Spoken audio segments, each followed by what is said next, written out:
கேது பகவான், சுக்கிர பகவான், சூரிய பகவான். இந்த 3 நட்சத்திரங்களை அடிப்படையாக கொண்டு காலபுருஷ தத்துவத்தில் 9வது ராசி குருவின் ஆட்சி வீடு. இந்த தனுசு ராசிக்காரர்களுக்கு முக்கியமான திருப்பு முனை 29 வயது முதல் 31 வயதுக்குள் இவர்கள் வாழ்க்கையில செட்டில் ஆகிறதுக்குரிய வாய்ப்புகள்லாம் உண்டு. குருவை போல் ரொம்ப பணிவாக, அறிவாக, சார்பாக, சூழலுக்கு தக்கபடி தங்களை மாற்றிக் கொள்வார்கள். அறிவாற்றலான பேச்சுக்கள், ஆன்மீக சம்பந்தப்பட்ட பேச்சுக்கள்ல ஈடுபட்டாங்கன்னா வெற்றி உண்டாகும். மாதத்துல 20 நாள் உட்கார்ந்து இருப்பாங்க. கடைசி 10 நாட்கள் குடும்பத்திற்கு தேவையான வருமானத்தை இழுத்துருவாங்க.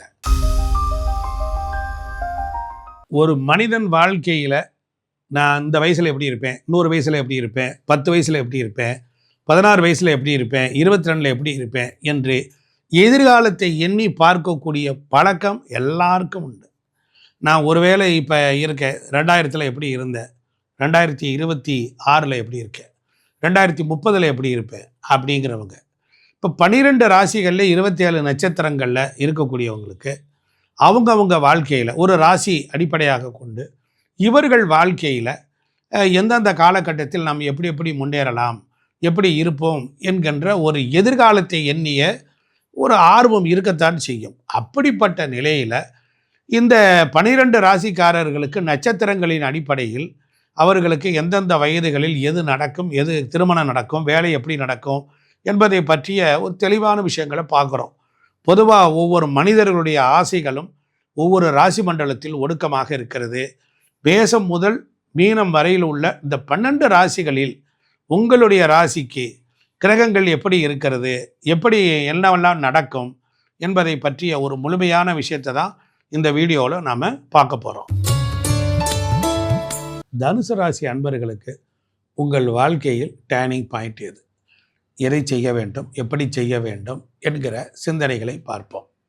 பொதுவாக தனுசு ராசி மூலம், பூராடம், உத்திராடம் 1ஆம் பாதம். கேது பகவான், சுக்கிர பகவான், சூரிய பகவான் இந்த 3 நட்சத்திரங்களை அடிப்படையாக கொண்டு காலபுருஷ தத்துவத்தில் 9வது ராசி குருவின் ஆட்சி வீடு, குருவின் மூல திரிகோண வீடு. குருவடிவாகி குவளையம் தன்னில் திருவடி வைத்து திறம் இது பொருள் என்ற.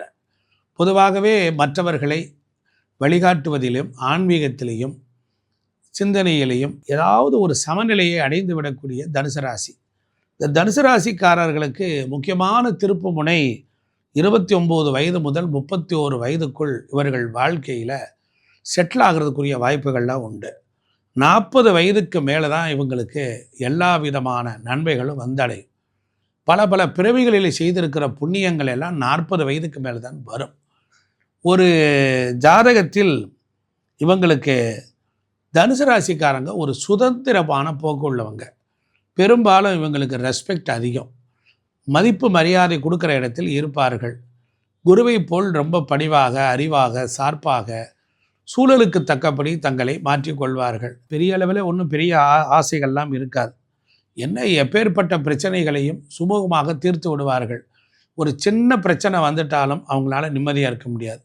நித்தியமாக சந்தோஷமாக மகிழ்ச்சியாக வாழணும், எப்பொழுதுமே சொர்க்கத்தில் இருப்பதை போன்ற ஒரு எண்ணம் அவர்களுக்கு உண்டு.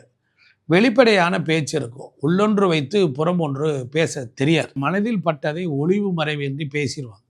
முன்கோபம் வந்துடும். குடும்ப ஆரம்ப காலத்தில் கொஞ்சம் வறுமையில் தான் போகும். காரணம், தனுசு ராசிக்கு 2ஆம் இடத்திலேயே குரு நீச்சமாகி விடுகிறார். காலபுருஷத்துக்கு 10ஆம் இடம். ஆரம்ப காலத்தில் கொஞ்சம் வருமானம் பெருசாக இருக்காது. அவர்கள் வாழ்க்கையில் ஒரு 36 வயசு 40 வயதுக்கு பிறகு தான் பொருளாதாரமே அவங்களுக்கு வேலை செய்ய ஆரம்பிக்கும். 40ஐ கடந்த பிறகு மேல் நோக்கி கிடுகிடுன்னு வருவாங்க. அறிவாற்றலான பேச்சுக்கள், ஆன்மீக சம்பந்தப்பட்ட பேச்சுக்களில் ஈடுபட்டாங்கன்னா வெற்றி உண்டாகும். அதே போல் முன்கோபமும் தற்பெருமையும் அவங்கக்கிட்ட தொத்திக்கிட்டே இருக்கும். யாரையும் இவங்களை எதிர்த்து பேசக்கூடாது. அதே நேரம் தனுசு ராசிக்காரங்க கிட்ட போய் யாராவது உன்னாலெல்லாம் முடியாது, நீ யுவர் அன்ஃபிட் அப்படின்னா போதும், தள்ளுறான்னு சொல்லிட்டு உடனே ஓடி போய் சாதிப்பாங்க. மாதத்தில் 20 நாள் உட்கார்ந்துருப்பாங்க. கடைசி 10 நாட்கள் குடும்பத்திற்கு தேவையான வருமானத்தை இழுத்துருவாங்க. அதே போல் வாழ்க்கையின் திருப்புமுனை வயதுகள் இவங்களுக்கு வயது வரம்புகள்னா 21, 24 வயது ஆரம்பகால வாழ்க்கையை போராட்டம் முடிஞ்சதாக தான் இருக்கும்.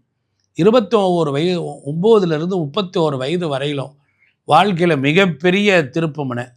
இந்த காலகட்டத்தில் தான் அவங்களுடைய இலக்குகள் நிலையான தொழில்கள்லாம் அமையும்.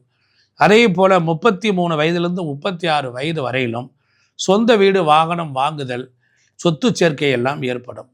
40 வயதுக்கு மேலே தான் முழுமையான முதிர்ச்சியுடன் கூடிய பொருளாதாரங்கள் எல்லாம் அவங்களுக்கு கிடைக்கும்.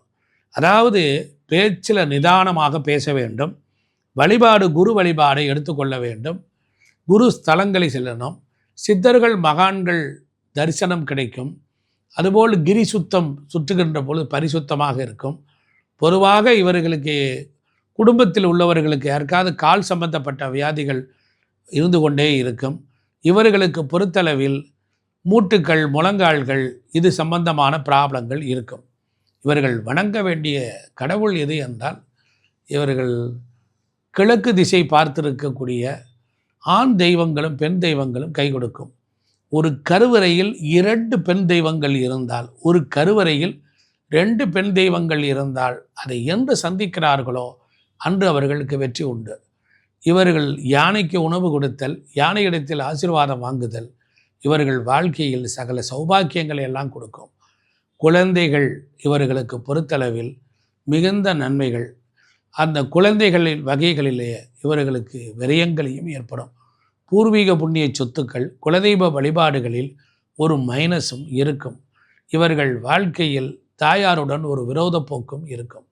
இருந்தாலும் ஒரு முறை காசி சேத்திரம் சென்று கயா சென்று வந்தால், புண்ணிய நதிகளில் நீராடினால் வாழ்க்கை சகல சௌபாக்கியங்கள் உண்டாகும். மாதத்திற்கு ஒரு முறை ஒரு சித்தர்கள் ஜீவ சமாதிகள் தங்கி விட்டு வந்தால் அந்த மாதம் உள்ள கர்மாவை தீர்த்து விடலாம். நேயர்களே, நாம் இதுவரையிலும் மேசராசி முதல் மீனராசி வரையிலும் நம்ம பார்க்குறோம். ஒவ்வொரு ராசிக்கும் என்னுடைய கால்குலேஷன். இந்த வயதுகளில் இது நடக்கும், இது கல்வி கற்றுருப்பாங்க, வேலைக்கு போயிருப்பாங்க, திருமணம் உண்டாயிருக்கும், சொத்துக்கள் வந்திருக்குங்கிறதெல்லாம் நாம் சொல்லியிருப்போம். உங்களுக்கு நல்லா கவனிங்க, உங்கள் ஜாதகத்தில் படி உங்களுக்கு இதை விட யோகமாக இருந்தால் சிலருக்கு வேகமாக கல்யாணம் ஆகியிருக்கும், ஒரு சிலருக்கு தாமத திருமணங்கள் வந்திருக்கும், ஒரு சிலர் கல்விகளை ரொம்ப தெளிவாக கற்று நல்ல உயர்ந்த பதவிக்கு போவாங்க. இங்கே ஒவ்வொரு தனி மனிதனுக்கும் பிறந்த ஜாதகம்தான் பேசும். இது ஒரு ராசியினுடைய ஆராய்ச்சி. இந்த ஆராய்ச்சியில் சொல்லப்பட்டுள்ள விஷயங்கள் முன்னுக்கு பின் முரணாக கூட இருக்கலாம். இருந்தாலும் இந்தந்த வயதுகளில் தோராயமாக ஆராய்ச்சி செய்த பொழுது 100க்கு ஒரு 60-70% சரியாக வந்திருக்கிறது. மீதி உள்ளவர்களுக்கு இது சரியாக வரவில்லை என்றால் உங்கள் பிறந்த ஜாதகத்தை தான் பார்க்கணும். எனக்கு கல்வி ஏன் வரலை, எனக்கு படித்து முடிச்சுட்டு ஏன் வேலை வரலை, எனக்கு ஏன் இன்னும் கல்யாணமே கூடலை, ஏன் எனக்கு வீடு அமையலை, ஏன் எங்கள் அப்பா எனக்கு சொத்தை பிரித்து கொடுக்கல, அப்படின்னு நான் ஒரு பிஸ்னஸ் பண்ணுறதுக்காக சொத்தை விற்று கொடுங்கன்னு கேட்டேன், ஏன் எனக்கு கொடுக்கல. இப்படி அடுக்கடுக்கான பலவிதமான எதிர்பார்ப்புகள்லாம் இருக்கும். அதற்கு அவங்களுடைய பிறந்த ஜாதகத்தை நாம் பார்க்கணும். அவங்க ஜாதகத்தில் கிரகங்கள் அமைந்த விதம், தசாபுத்திகள் இவைகள்லாம் சேர்ந்து தான் அவங்களுக்கு ஒரு நன்மையோ தீமையோ அவங்களுக்கு டிசைடட் பண்ண போகுது. அதனால் இந்த கோச்சாரத்தில் வரக்கூடிய சனி பகவான், குரு பகவான், ராகு பகவான், கேது பகவான் போன்ற கிரகங்கள் எல்லாம் உங்களுக்கு ஜென்ரலாக நன்மை தருமா தீமை தருமா என்பதையெல்லாம் அலசி ஆராய்வதற்காக மட்டுமே. ஒரு புதுசாக ஒரு தொழில் செய்யலான்னு இருக்கீங்க, யாரையாவது கேட்டுட்டு செஞ்சால் நல்லா இருக்கும்னு யாராவது ஒருத்தர் சொல்லுவார். அப்பொழுது இந்த மாதிரி வீடியோக்கள் உங்கள் கண்ணில் படும் பொழுது இதில் நீங்கள் விழிப்புணர்வாக இருக்கும் பொருட்டுத்தான் இந்த பலாபலன்கள் என்பதை நான் பணிவோடு சொல்கின்றேன். அதனால் அன்பர்கள், நீங்கள் இந்த வீடியோவை பாருங்கள். ஒரு சிலருக்கு சந்தேகம் இருந்தால் கமெண்ட் செக்ஷனில் போடுங்க, உங்களுக்கு பலன்கள் சொல்லப்படும். இல்லை என்றால் உங்கள் ஜாதகத்தை அடியனுக்கு அனுப்புங்க. அனுப்பி அதுக்குரிய பணத்தை கட்டி நீங்கள் கேட்டுக்கொள்ளலாம். நன்றி, வணக்கம்.